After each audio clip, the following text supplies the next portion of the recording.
opportunity set's really big, all the different sports leagues, and it's growing. And there's people doing stuff in golf and cricket and things like that, and Formula One racing. So the entire pie, I think, is really big. Welcome to The Institutional Edge, a weekly podcast in partnership with Pensions and Investments. I'm your host, Angelo Calvello. In each 30-minute episode, I interview asset owners, the investment professionals deploying capital, who share insights on carefully curated topics. Occasionally, we feature brilliant minds from outside of our industry driving the conversation forward. No fluff, no vendor pitches, no disguised marketing. Our goal is to challenge conventional thinking, elevate the conversation, and help you make smarter investment decisions, but always with a little edginess along the way. Hi, everyone. Welcome to another episode in our series on private markets. The private market landscape has changed for GPs and LPs. The advantages that once defined the asset class, strong returns, consistent outperformance, and low market correlation, they're under pressure.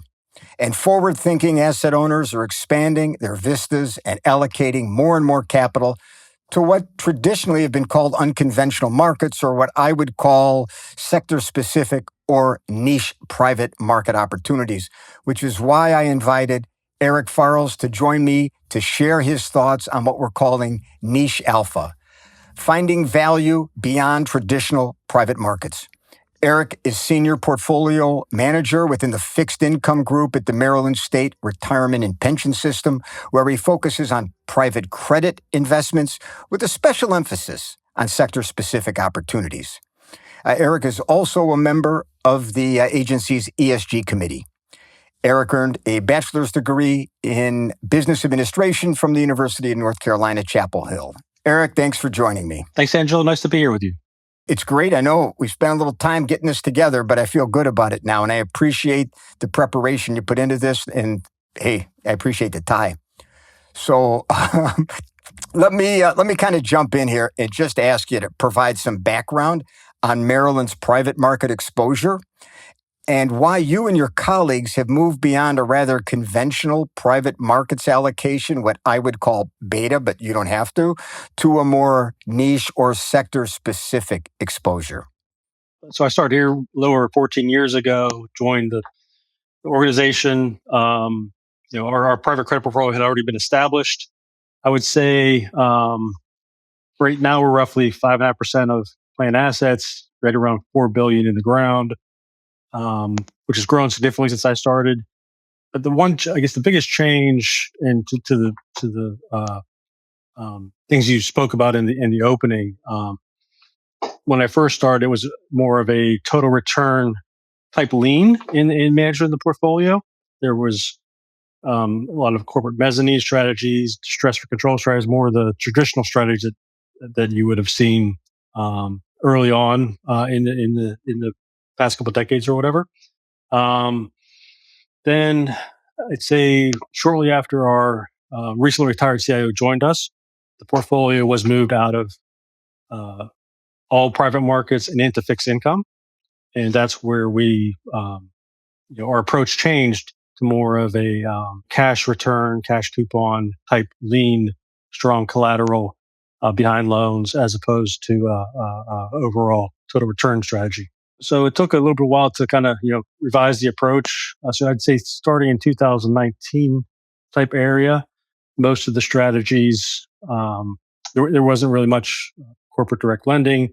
When we begin each year, we have a budget, and everyone on the team has some form of liquid markets experience, managing portfolios, being an analyst either on equity or credit side. So a lot of experience that helps think about these different strategies. And one of the things, when the portfolio did move to fixed income, it's in a portfolio that also includes liquid strategies and high yield and loans. And so what we're trying to do is, not put more money where we already had those economic exposures. That kind of pushed us into strategies, different types of royalty strategies, different types of asset-based finance. And then where we do have exposure on the corporate side, it's more corporate credit solutions versus traditional direct lending or traditional corporate mezz. So we'll have for a healthcare sector manager that can move up and down the capital structure in more special situations and types of situations where banks or the large direct lenders may not lend. How big's the team? I mean, you've always talked about how it's a collaborative effort. How big is the team let's call it in the private side? And if you want to segment, please go ahead. So there's two people have, everyone has like their roles. Everyone has multiple roles. My primary role is private credit. There's another person who works with me whose primary role is private credit. The team is 7. We have a managing director and then several portfolio managers and a couple of senior analysts. And everyone helps with I'd say all portfolios to some degree. Mm-hmm. With private credit, especially, I'll get help from people that manage securitized portfolios. Our corporate bond portfolio manager has a lot of experience in IT and healthcare. So I'd say no matter what sector it is, there's somebody within the group that has some form of knowledge or experience with it. So it's obviously really helpful. Absolutely. Let's talk specifically about where you focus in these sectors or these niche opportunities. When you and I did our prep, you talked about 2 or 3 core sector strategies that you focus on. Titling something as a core strategy or substrate, that can be fleeting. If things change, it may not become a core. So Good point. I guess our sub-asset portfolios within private credit, like for example, one is my mining finance. If that opportunity set would change significantly from when we first started or it became less attractive, we may think, okay, we're going to get to or target like a 10 to 15% in the ground exposure to that sector. But if things change, we may pull back. So we try to maintain quite a bit of flexibility in everything we do. Like when we come up with our thematic approach for the upcoming year, 18 months, on what we want to do, what we want to exposure we want to add. If the environment changes, that could change as well. So we'll start with mining finance. Educate me. I'll try it. I mean, mostly high level. We have 3 managers now. Each one has kind of a different approach. One is all royalties. One is senior lending, project finance, and then one is senior lending, and usually gets warrants in the transactions. It's an attractive space to us because what we typically look for are areas in lending areas where banks aren't aggressively lending. There's plenty of need for new capital, more debt capital, and you're able to earn some form of a spread over what's available to us in public markets. So those are the main drivers of the sectors that or niche strategies that we tend to choose. The other one would be if it's a new opportunity where I could give some examples later, but if it's a new first mover type of a strategy, that could also be included in what we try to do. But you've talked about it's all finance when you're looking at, for example, the mining space. And it ties back to your focus on private credit, correct? I mean, there's a lot of ways to play mining, but you're doing it in terms of financing mining-related activities. Yeah. Yep. So if you look at the overall pension plan, I don't think there's a tremendous amount. Maybe there might be one manager on the equity side in mining finance, and that to me that's a tougher to win there in mining equities. At least if you look at mining historically, the returns that have been available there. But there's just such a need and such a lack of capital in the industry, and things take so long to pan out that to us the debt side of it is the place to go, along with the royalties, which we consider a form of financing that fits pretty well in the private credit portfolio. What's the investment horizon like in that mining finance space?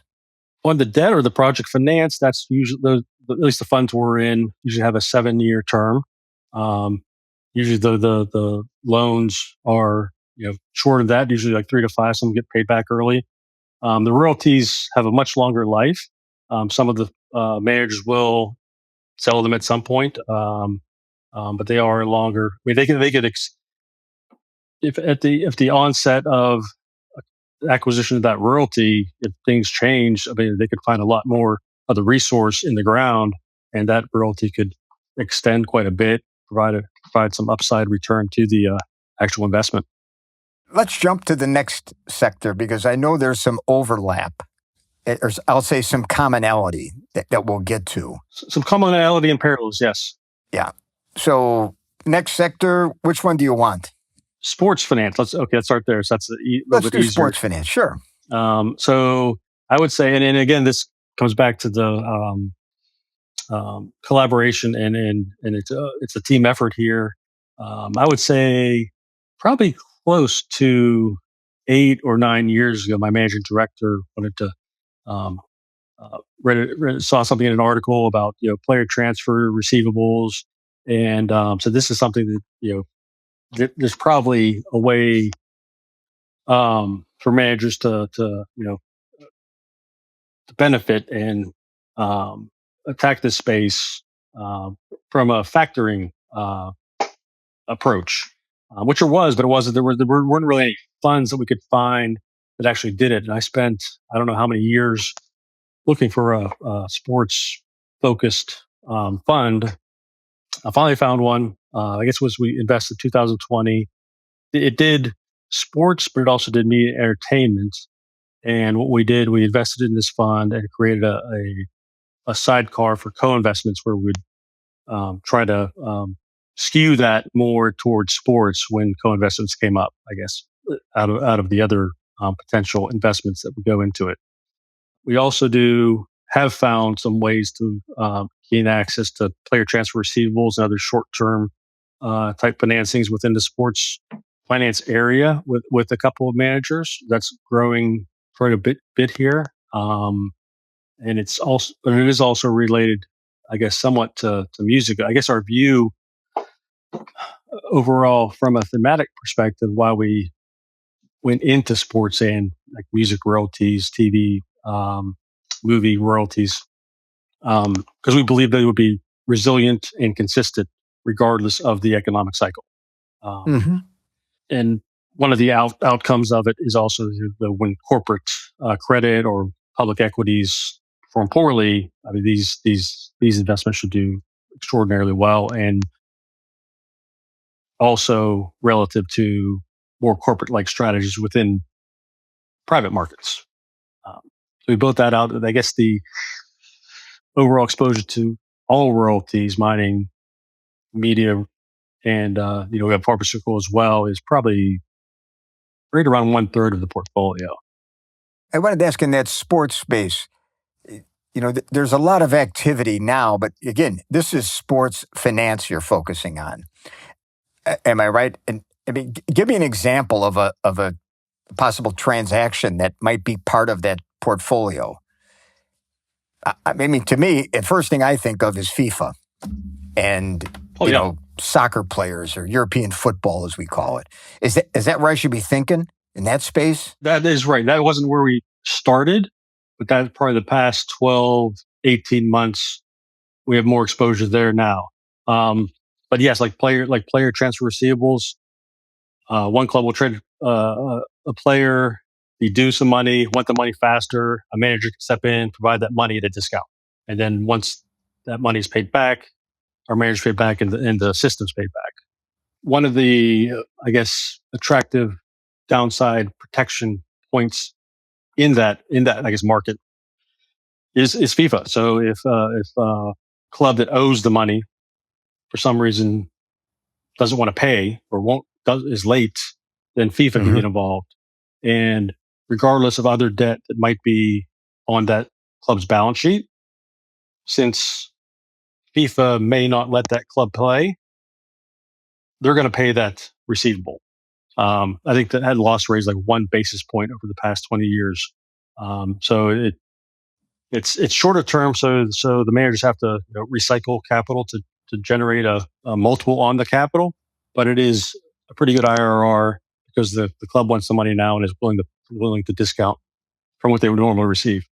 I would think this is a space that banks typically don't play in. They're not they're not loaning in this space, maybe because of Basel III, Basel IV capital requirements.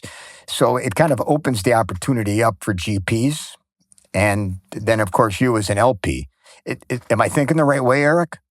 Yes, but there's different ways to answer that. Different spots, I guess. Okay. So one of the reasons we could never really find a place to go within sports is because the banks were lending senior loans to the banks. There's also league rules that won't let clubs like borrow excessively or use private capital work. So all the league rules seem to have loosened up over the past couple of years, with P going into like the NFL, things like that. But to your question about banks lending in the player transfer receivable area, they do lend there. There are some big banks in Europe, like the really big teams in the Premier League. Liverpool, they trade somebody to Chelsea, if they want to factor that. A bank, big bank like Deutsche Bank or Macquarie will step in and be able to do it, and those will be like returns of like maybe 6-10%. So it won't really fit our credit portfolio, and our GPs won't compete there. They'll compete where the banks won't do that type of lending. Maybe it'll be from Europe to South America, or within South America, or Europe to the Middle East. So our private capital GPs will step in where the banks won't do it because of some additional complexity. Are you doing anything like this in other sports besides European football? Our investments there, we do lean towards being senior in the capital structure, being first in line for payments versus other situations. Within sports lending, outside of player transfer receivables, we've had a tough time because insurance companies lend there, banks lend there, on the senior side. So we've had the most luck in getting some exposure in junior capital.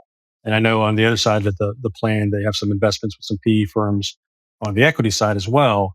But in the private credit portfolio, it's more junior capital, where we've been able to get some exposure. And it fits the return profile and is across not only European football clubs, but there are some U.S. soccer clubs, basketball, baseball, and we have some a little bit of NFL exposure as well. I was doing some research, which is always dangerous, for my guests, but I saw some information that said the capital invested in the sports sector. So this is from, I believe, PitchBook, and I could put that in the show notes. The capital invested in sports sector so far this year has already surpassed 2024 and 2023. Firms have spent over $12 billion across 95 deals, up from 9.9 and 9.8 in the previous 2 years. Does this, this flow of capital where we're seeing, sports finance become, I'll say, a little bit more popular, and you see that leagues and franchises are increasingly requiring capital for infrastructure, technology, global expansion, and they don't want to give up equity at the end of the day. If this is something beyond just this year, are you worried about deal flow and yield compression as more money flows in? Because we're talking niche here. Yeah. But the opportunity set's really big. All the different sports leagues, and it's growing. And there's people doing stuff in golf and cricket and things like that, and Formula One racing. So the entire pie, I think, is really big. Anytime one of the big firms comes out and says they're going to raise $5 billion, that's always like, are they going to ruin it for us or something like that? But I don't think we're there yet, because the debt, it just started growing. The debt opportunities just start growing fairly recently. Private debt opportunities. At some point, we'll probably worry about yield compression or excess return availability for these types of strategies. We are with what we would think is more of a first mover in the area. So hopefully that these firms tend to build their brand there, and they build the relationships with the leagues and the teams. So there should be some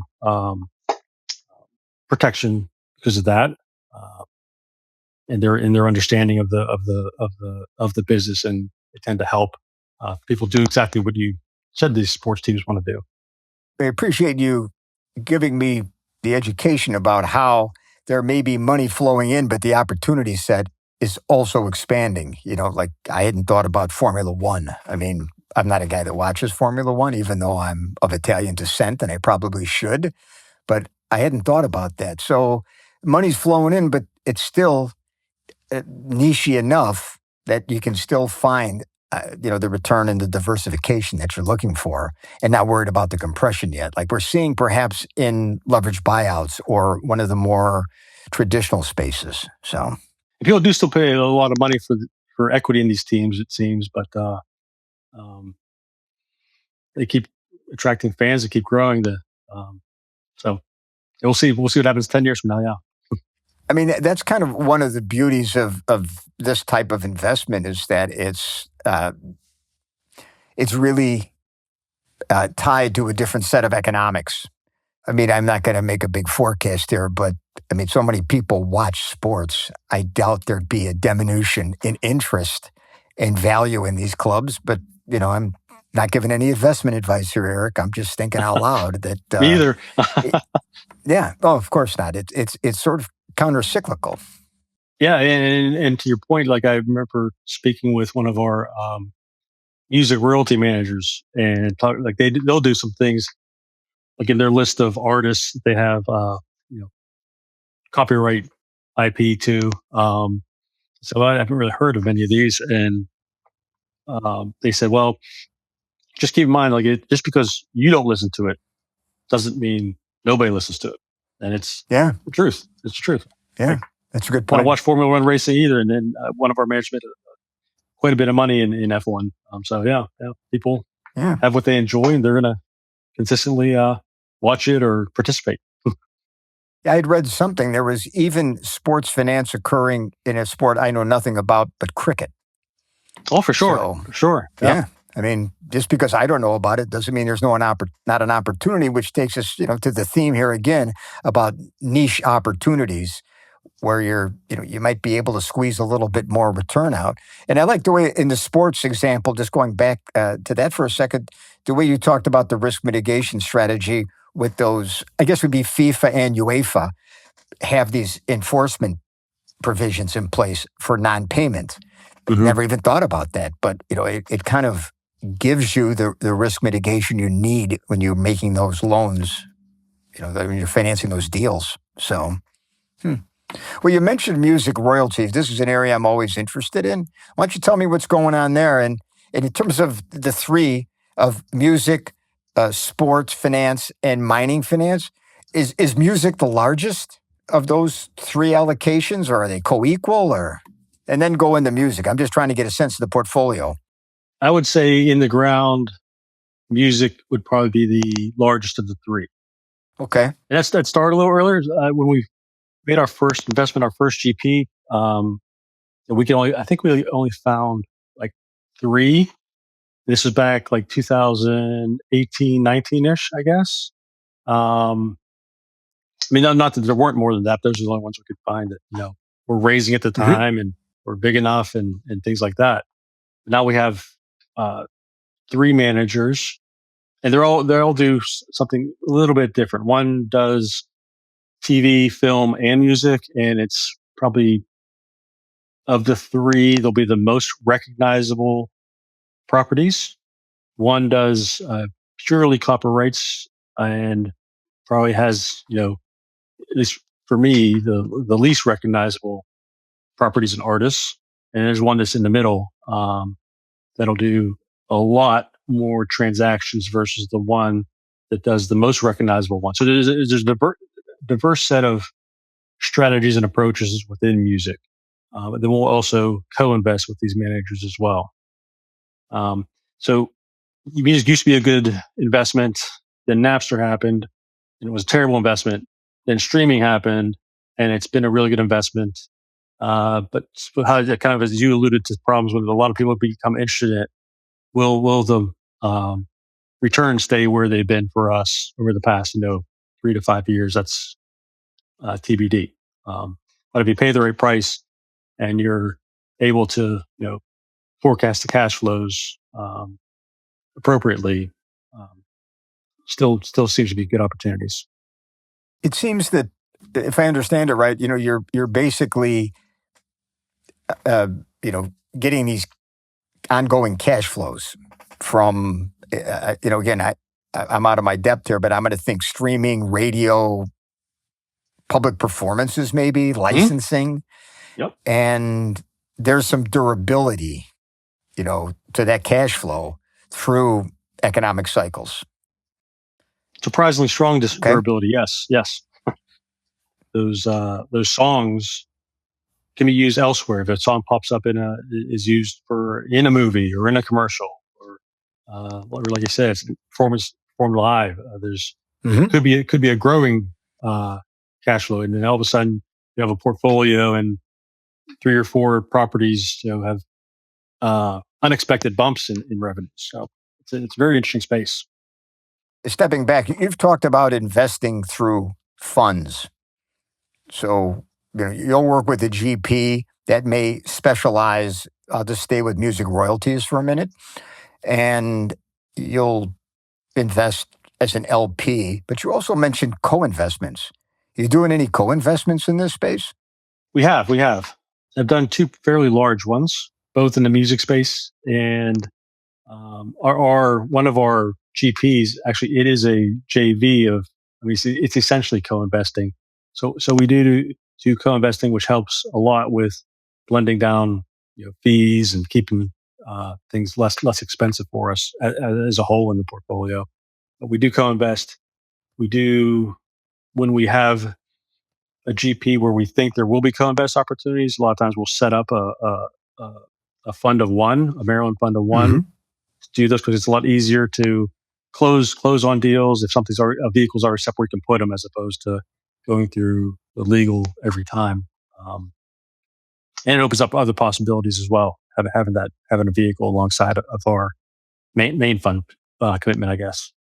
Let me ask you again, staying with music, but we can also talk about the other 2 sub assets that you were looking at. But just in general, when you're thinking about investing in a fund for music royalties, do you look at like how the manager will diversify by genre, maybe by rights types?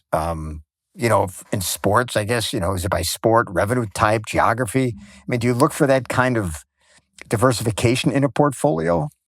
When we see something that is really a really attractive property, that maybe like a trophy property, which can be acquired at a really reasonable price, we would go larger there, and we would think our managers would as well. I'd say we do of our 3 managers, like one focuses specifically on the copyright as opposed to the master recordings of music, which can have, maybe it's a potentially lower return, but it does have probably lower risk against like a re-recording. Hard and fast diversification rules, we haven't assigned those, and I don't think the funds do either. But then again, there ends up being diversification depending on the strategy, the size of transactions, and the types that the GP is looking for. I appreciate you trying to make the host look good, given that diversification is really not the issue here. I was thinking about it in a very traditional sense. But if you look at our entire portfolio, it's a very diversified set of strategies. So having the different strategies, and then if like one particular strategy is more concentrated, overall, it's not going to. There'll still be diversification benefits, not like an equity or fixed income portfolio, but and then when you think about the plan itself, how big it is, and we're 5.5%, so the plan is like ultra diversified. What I've heard, because we're like at our sweet spot here of about 30 minutes, is and I'm going to try to summarize this. And remember, I'm a public equities guy. I'm actually a futures guy. I started trading corn in 1983. So, this private side I'm still cutting my teeth on in some ways. But what I'm hearing is that when you look at these these niche investments, you've got the possibility of kind of a stable, recurring, predictable cash flows. That's attractive, especially for a pension fund that's trying to deal with liabilities, right? That's one of the benefits. You agree with that one? I do. Yeah. These cash flows these cash flows should not look like public equity. So you have diversification and ideally some low correlation associated with these versus the Yes. rest of your Agreed. portfolio. So, and then the third piece, I'm kind of reaching here, but that's my show, so you can't stop me. Is there an inflation hedge element to some of these sectors? It doesn't have to be all of them, but would you say there's an inflation hedge? I would think Yes. mining, for example, is linked to commodity prices somehow. So mining royalties, absolutely. There's definitely, and we actually have a shipping leasing strategy where there's an inflation hedge there as well. So yeah, some of these will have that component of the strategy for sure, or characteristic. The other piece that comes to my mind is this idea that, okay, we can talk about an inflation hedge in some ways, but overall they have kind of a defensive characteristic and a certain resiliency to downturns, in the market. If you think about entertainment, sport, mining might be a little different. I don't know mining that well, but it seems like another attractive feature. I'd agree 100%. I would say 2 years ago, your exclusion of mining from your commentary, I'd say that is accurate. Maybe it's less so now, or maybe more resilient now because of all the governments that are interested in critical minerals and lack of capacity and the capital requirements to grow the capacity to meet all the energy transition goals, defense, security, AI. All these factors are positive for mining, which we didn't really, consider, when we made our first mining investment 3 or 4 years ago, whatever it was. Again, to a public markets guy, to me, these are exposures that, you've talked about, and there are others. You mentioned shipping, marina, I'm sure we could talk about. I've heard people doing fertility clinics. I mean, I don't know. But at the end of the day, these are all exposures that cannot be replicated or easily replicated with liquid markets, with public markets, right? That's kind of like the moat that surrounds these. In each one of our investment recommendations, that's part of our portfolio construction, that this is not easily replicable in the public markets. Okay, so it's got all these benefits. What are the risks? Absolutely, there's risks, but it's more idiosyncratic risk as opposed to broad market risk. Mine could shut down. COVID, a lot of not a lot, but there were certain companies that our GPs lent to where shut down production. So there's a delay in that. Through COVID, the only really resilient, the most resilient, I guess, was music royalties and TV royalties because people, couldn't go anywhere. Yeah. Sports probably not as much because there was a stoppage of play, and then there was play where there were no fans. So each one has its own kind of idiosyncratic risks, and it's all middle market. Like there's a large mining company can borrow in the public markets. These are smaller companies versus the big players, so there's that type of risk as well. But that's why you're able to generate excess returns versus public markets. And I assume that the GPs face the usual private market challenges of illiquidity, valuation, complexity. There could be some regulatory issues. That goes across really all private investments. I don't think there's anything specific there. Absolutely, yeah. If I were an asset owner and thinking about getting into this, these sub assets, these niche spaces, what advice would you give to me? It's really important to get to know the GP and the strategy, and is this an exposure that makes sense for your plan or your portfolio, and not be we try our best not to, like in sports and media royalties, not to okay, there's a trophy asset. We should pay whatever for it. We still stay disciplined to your pricing and valuation. Could I expect, if I'm new to this space, to work with GPs that will provide some education and knowledge transfer since they're the experts in this space? Absolutely. Yes. So, for us to do the work that our GP does, we would need, a lot more people. We would definitely rely on them to understand the businesses, to understand the legal environment, to understand pricing and valuation, and how not to, overpay for a transaction. Making sure there's downside protection. Mm-hmm. There's so many different transactions and so many different strategies. You really have to rely on a solid relationship with your general partner, in particular if you're to do some co-investing as well. Yeah, especially in the co-investment space, I assume. I'm going to do a podcast, record it next week, where one of your peers is going to talk about how they underwrite co-investments and the approach they've taken. Instead of just relying on the GP's diligence, they do their own diligence. And it's kind of an interesting discussion because it's really an empowerment of the CIO staff to take on this responsibility and not just accept the diligence that's been done, which is often very good. But I think it's more of like an empowerment move. So it's kind of cool. We don't do direct investing, at least at this point. We do our own work on top of the GP's work, whether it's a fund investment or a co-investment.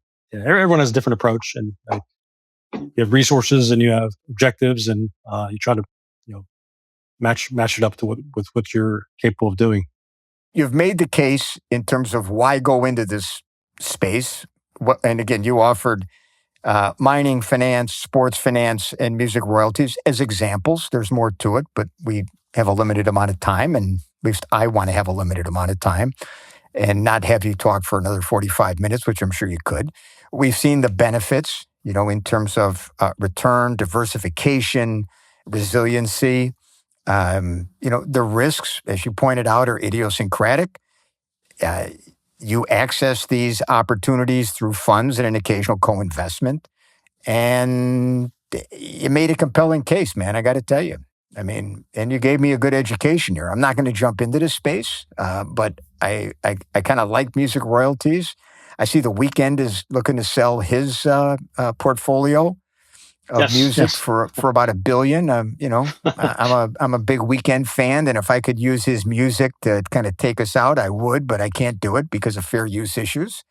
So there's just a lot going on here, and I could see the reason for moving from the more traditional into the more unconventional. And I don't mean that in a bad way, but if you're talking about sports finance, mining finance, and music royalties, that's a little different than kind of mid-market buyout. So for sure, I get it. Keeps things interesting around here. Yeah.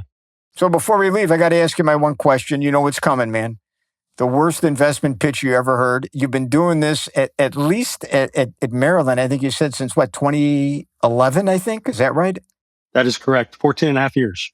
So, man, you must have heard a lot of really good pitches and then a few stinkers. So what do you got? I try not to, people have jobs to do and people try to do their job best they can. Yeah. I'd say the ones that are not very useful is when you have a pitch book that doesn't have historical performance, or if it, there was a time from probably for like 5 years, and when direct lending grew extraordinarily fast, middle market direct lending, every pitch book had this funnel, and some things just became it was really boring. I don't know if it was like wasn't necessarily bad, but it was boring. And I can't think of a worst investment idea, because usually once they get through, and they have people working on it, it's probably not a harebrained idea, but it might just not fit what we're trying to do. Yeah. It's interesting you mentioned pitch book and how much time managers will spend on those and do so many iterations of those. And yet suddenly you're looking at a certain uniformity in the pitch books at the time where they've got the funnel and, We're always looking for best ideas and high quality. It's like, yikes. I mean, tell me how you're going to solve my problem is what it comes down to, right? Yeah. It's like sometimes you go into a meeting and they want to hear more about what we're doing. I mean, whatever we're doing doesn't really help, your case that you should be in the portfolio. It's fine. We can talk about it, but why should we invest in this fund? Exactly. That should be the main part of the conversation. Yeah. I mean, you've got liabilities to meet. That's your fiduciary duty, and you go through your process to find asset managers or opportunities that will allow you to have a high probability of achieving, that liability target. So how can you help me solve that problem is what they should be, really focusing on. And I'll tell you, you were mentioning pitch books. I did a presentation back in the day, and I'll mention British Petroleum.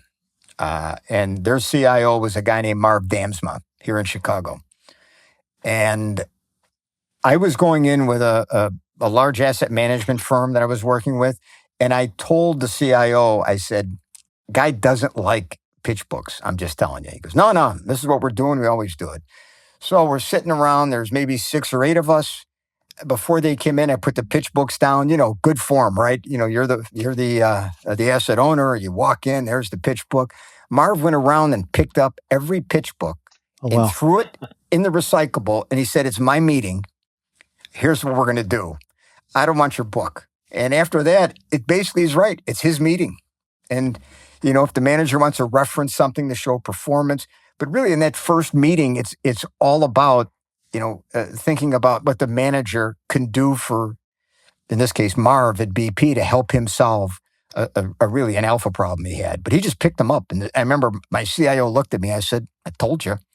Yeah. I'm not sure I have the guts to do that in one of my meetings. Maybe somebody else here would. Well, you're such a kind guy, and, you're a UNC grad, so, you've got the pedigree, and you wore the tie today. Now that we're finishing up, you can take that tie off, but not until we're done recording. Remember that. In 10 minutes, yeah. Yeah. So, Eric, I'll just say thank you. I appreciate the preparation you put into this, the thoughtfulness in your remarks, and I guess working with me to educate me on stuff that I'm just not that familiar with. And I'm sure our listeners will benefit. Thanks a lot, Angelo. It's great talking to you. Thanks for listening. Be sure to visit P&I's website for outstanding content and to hear previous episodes of the show. You can also find us on P&I's YouTube channel.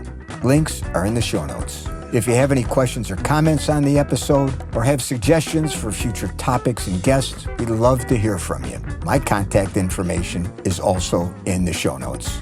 And if you haven't already done so, we'd really appreciate an honest review on iTunes. These reviews help us make sure we're delivering the content you need to be successful.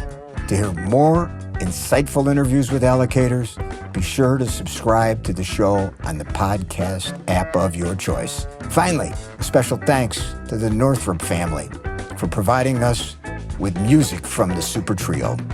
We'll see you next time. Namaste. The information presented in this podcast is for educational and informational purposes only. The host, guests, and their affiliated organizations are not providing investment, legal, tax, or financial advice. All opinions expressed by the host and guests are solely their own and should not be construed as investment recommendations or advice. Investment strategies discussed may not be suitable for all investors as individual circumstances vary.